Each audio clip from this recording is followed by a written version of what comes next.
आणि ते आमच्या नेत्यांना आम्ही नाही सण का. उद्या परवा माझा एक लेख आहे शिव्या देणार. मी काल विमानात लिहिलं 2 तास होते दिल्ली जायला. लिहिलाय आता फायनल करून पाठवायचं. जरांगे यांनी उत्तर दिलं सोलापूरला. म्हणे राणेसाहेब मराठवाड्यात देतात येऊ दे. आमच्याकडे काय बघणार. आम्ही कपडे घालतो. अरे कपडे घातलेस तरी तसाच दिसतो आणि कपडे काढले तरी तसा तुझ्यात आहे काय बघण्यासारखं. आतापर्यंत एवढ्या वर्षात 400 वर्षात बऱ्याच जणांनी दाढी वाढवली. छत्रपती झाले का नाही हो दाढी वाढू.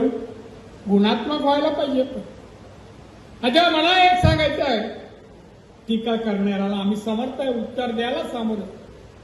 जिल्ह्यातल्या लोकांनी एकत्र या. जात भेद पक्ष बाजूला ठेवा विकास कामात.